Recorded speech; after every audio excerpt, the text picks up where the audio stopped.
तो हम आपको बताना चाहेंगे कि हमारे आज की जो स्पेशल गेस्ट हैं ग्रेस काव्या माता जी और उनकी जो माता जी हैं वो हमारे बीच आज जुड़ चुकी हैं। हम आपको बता दें कि काव्या माता जी जो हैं वो स्टेट टॉपर हैं, गोल्ड मेडलिस्ट हैं और उन्हें lieutenant governor Vinay Saxena and Delhi government के अदर डेलीगेट से उन्हें प्राइजेस मिले हुए हैं, उन्हें अवार्ड मिला हुआ है, गोल्ड मेडल मिला हुआ है। और हम आपको बता दें कि भाई माता जी के ना ऑनलाइन 3 लाख से ज़्यादा सब्सक्राइबर्स हैं यूट्यूब पे।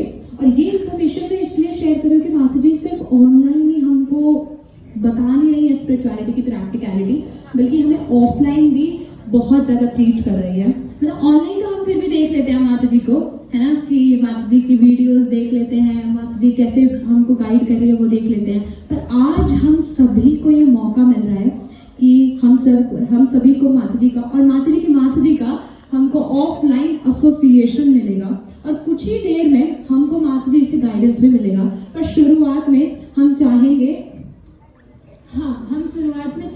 कि काव्य बुद्धि राजा माता जी स्टेज पर आए और अपनी कृपा बरसाएं।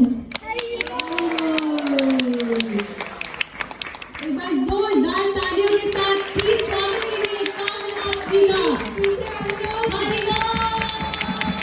और हम रिक्वेस्ट करना चाहते हैं काव्य बुद्धि राजा माता जी से कि वो अपने शब्दों में कुछ बोले। हरे कृष्ण। हरे कृष्णा। सबसे पहले तो मैं आभार व्यक्त करना चाहूंगी हर ग्रेस उर्मिला माता जी का। एक बार जोरदार तालियां माता जी और उनकी ब्यूटीफुल टीम के लिए for kindly organising this wonderful festival. तो ज्यादा कुछ तो नहीं बोलूंगी, 5 से 10 मिनट लूंगी बस आप सबके। टॉपिक क्या है आज का? ट्रांसफॉर्मेशन। और माता जी ने बहुत ही बखूबी बताया कि हमें क्या नीड है ट्रांसफॉर्म करने की, क्यों हमें ट्रांसफॉर्म करना है और आखिर करना कैसे है। प्रैक्टिकल स्टेप्स भी माता जी ने बताए। मेरा आप सबसे प्रश्न है, क्या आप सभी को बैम्बू, जो चाइनीज बैम्बू ट्री है, उसके बारे में जानते हैं क्या? कोई है? चाइनीज बैम्बू ट्री जो होता है उसकी खास बात आपको बताती हूँ। एक फार्मर था, उसने ना सीड लगाया बैम्बू ट्री का। अब जो फार्मर्स होते हैं ना, उनको क्या रहता है कि जल्दी जल्दी हमारी जो ग्रोथ है क्रॉप्स की वो हो, उसको हम मार्केट में बेचें और अच्छा खासा मुनाफा कमाएं। तो इसी इंटेंशन के साथ इस फार्मर ने भी वो बैम्बू ट्री, जो चाइनीज बैम्बू ट्री का सीड है, उसको सो कर दिया जमीन में। लेकिन पता है क्या हुआ?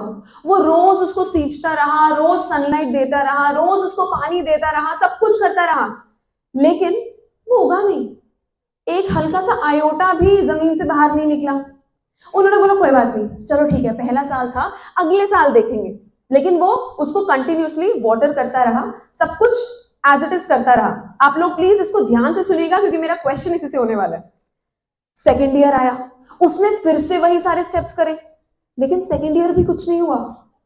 उसने बोला ठीक है, उम्मीद नहीं हारते, थर्ड ईयर ट्राई करते हैं। तीसरा साल आ गया, आगे निकल भी गया, तब भी कुछ नहीं हुआ। चौथा साल आया, अब बोला इस साल तो कुछ ना कुछ हो जाए। बट गेस व्हाट, क्या हुआ? कुछ भी नहीं हुआ। अब मेरा आपसे क्वेश्चन है, अगर हम लोग उस फार्मर की जगह होते तो क्या हमें टेम्पटेशन नहीं आती कि हम छोड़ देते हैं सब कुछ?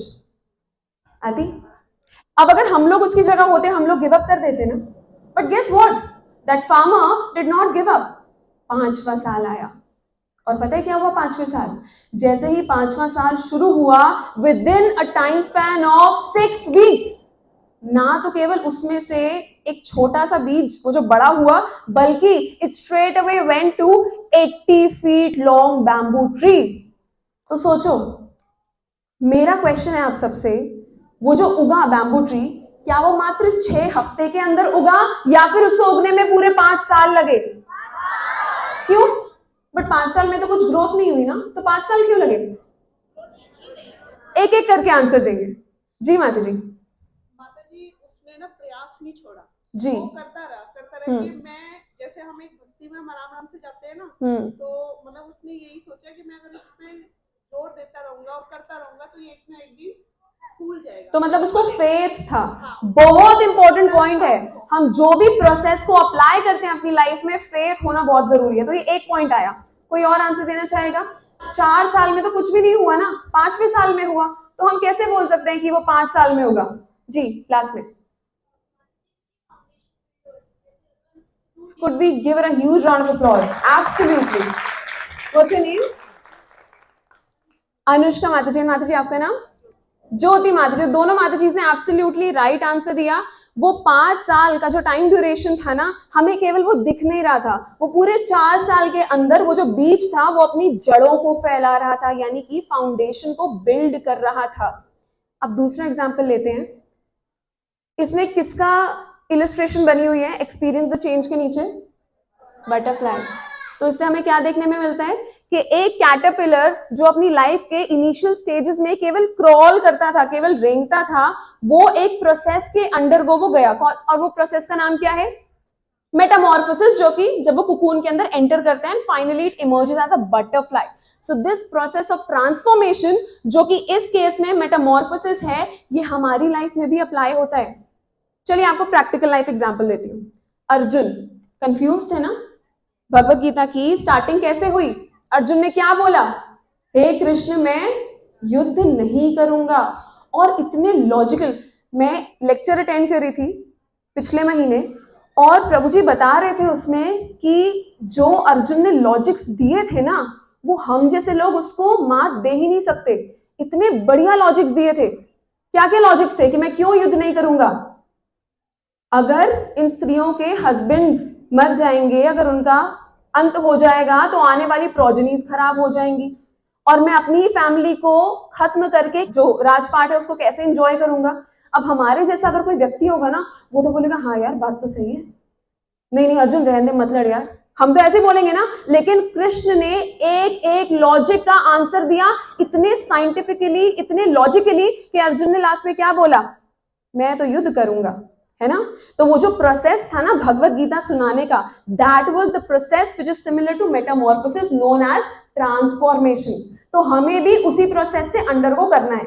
अब आप सब जानते हैं कि हमें क्यों ट्रांसफॉर्मेशन करना है. माताजी ने मेरा काम बहुत आसान कर दिया आपको बताकर कि क्यों हमें ट्रांसफॉर्म करना है. प्रैक्टिकल रीजनिंग्स पर आते हैं. देखिए, ट्रांसफॉर्मेशन ना तभी हो पाएगी जब हम अपनी आइडेंटिटी को समझेंगे. मैं हूं कौन? आप बताइए, हम अपनी आइडेंटिटी को कैसे समझते हैं? हमारी क्या आइडेंटिटी है? मैं शुरुआत करती हूँ. हमारा नाम हमारी आइडेंटिटी हो सकता है. कोई हमें कैसे पहचानेगा? अब आप बताइए. हमारा नाम हमारी आइडेंटिटी हो सकता है. काम से, प्रोफेशन. यस. तो याद रखिएगा, एक है नाम, एक है प्रोफेशन, और एड्रेस. एब्सोल्युटली. और पेरेंट्स. यस. और नेशनैलिटी. यस. एथनिसिटी, कहां से हो भाई. और एज. जेंडर हो सकता है. लड़की हो तभी तो दिशा फेस्टिवल में आए हो ना, लड़के थोड़ी आए हैं. तो जेंडर और colour. Hashtag black lives matter. Colour, right. और हाँ जी, अच्छा एक प्रभु जी आए हैं. ओके, अच्छा 2 प्रभु जी है, बहुत. और कोई तीसरा प्रभु जी भी है यहाँ पे? हरि बोल. और क्या क्या आइडेंटिटी हो सकती है? ठीक है, तो ठीक है, 7-8 मिल गई. एक एक पे चर्चा करते हैं. नाम चेंज किया जा सकता है. यस. एज बढ़ती घटती रहती है.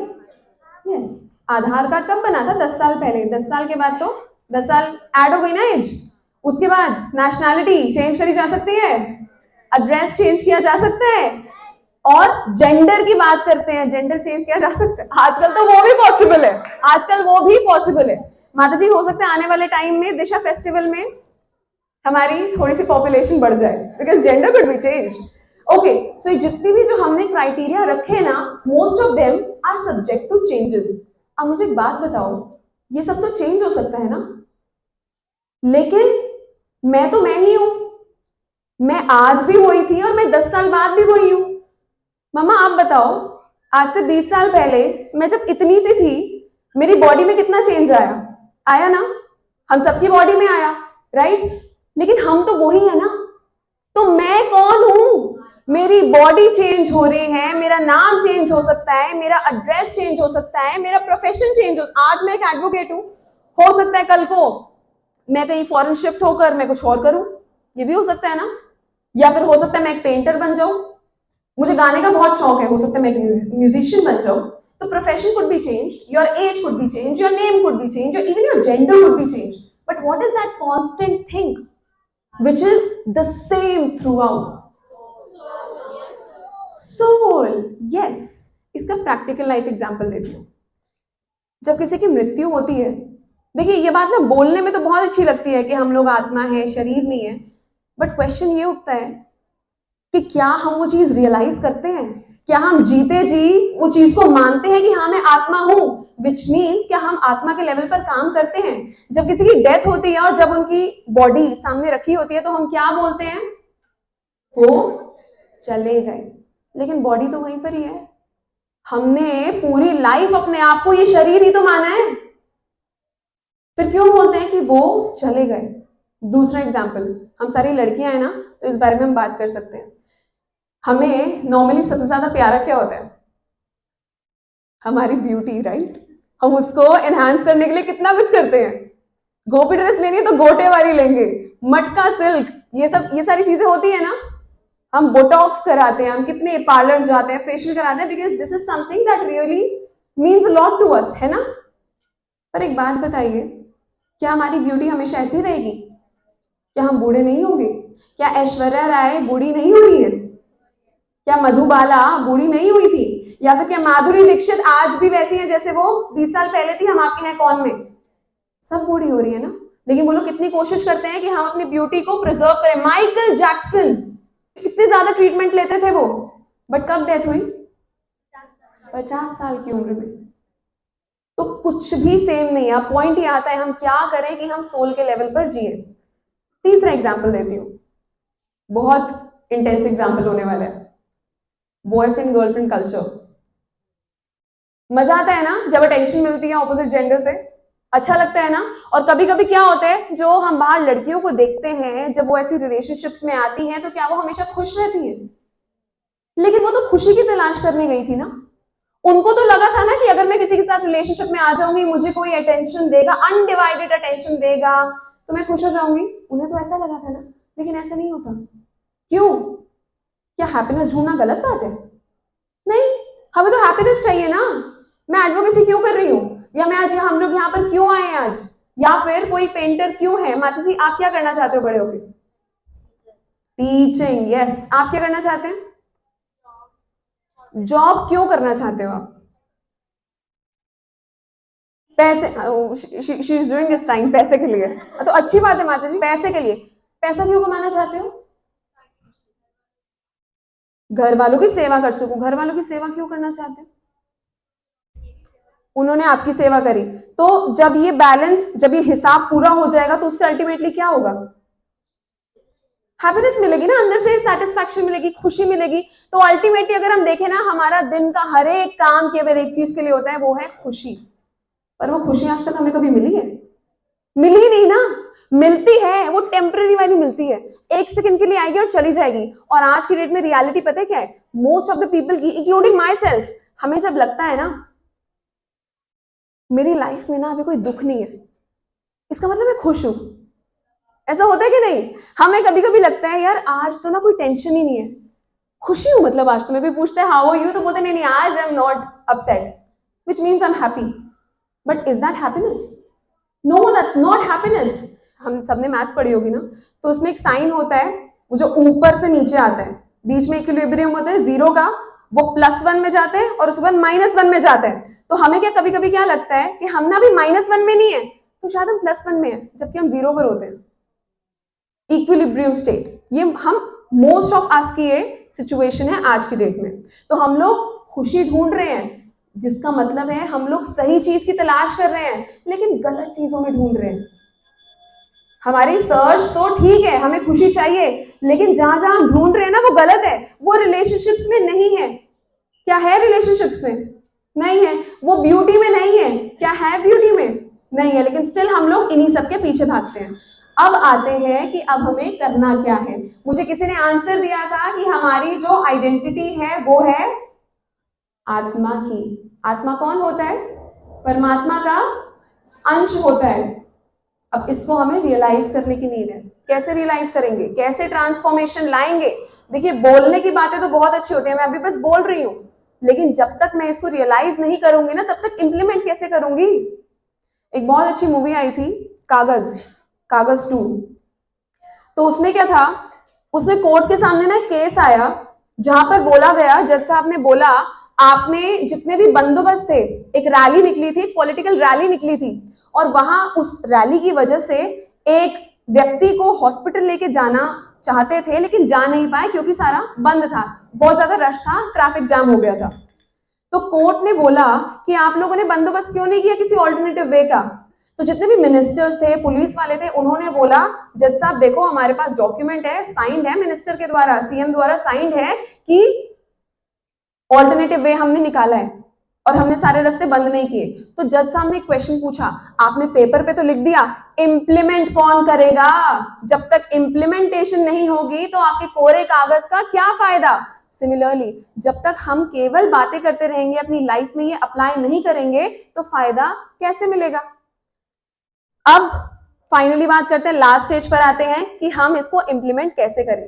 देखिए माता जी ने हमें अभी ABCD बताई थी, उसमें से जो नंबर 1 है ना, एसोसिएशन। मेरा ये मानना है कि अगर आप केवल एसोसिएशन कर लेंगे ना, आपके बाकी सारी चीजें ऑटोमेटिकली उसमें आ जाएंगी।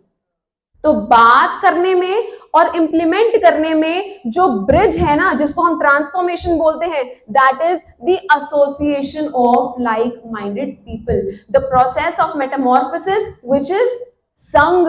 आप जब जब दिशा फेस्टिवल में आएंगे, आप जब जब हर ग्रेस उर्मिला माता जी के अंडर जो वो इतना बढ़िया यूथ फोरम चला रही हैं, गर्ल्स का यूथ फोरम चला रही हैं, उसमें जब आएंगे, बातें करेंगे, अपनी प्रॉब्लम्स को रखेंगे, माता जी से सोल्यूशन लेंगे, कीर्तन में भाग लेंगे, डांस करेंगे, तो ये क्या हो रहा है? This is the process of Metamorphosis. आप कोकून के अंदर आ गए हैं, मेटामॉर्फोसिस शुरू हो गया है। और जिस प्रकार से हमने स्टार्टिंग में बैम्बू की तरह बात करी थी, हो सकता है 1-2 सालों में आपको कुछ विजिबल ना हो, लेकिन हैव दिस फेथ, जैसे हमें भी ज्योति माता जी ने बताया that we should have the faith कि अभी मेरी जो रूट्स हैं कृष्णा कॉन्शियसनेस की, वो बिल्डअप हो रही है, और जब ये एक बार रूट्स प्रॉपर अपनी जगह जमा लेंगी, I will also grow straight up to 80 feet tall, just like that Chinese bamboo tree. Hare Krishna.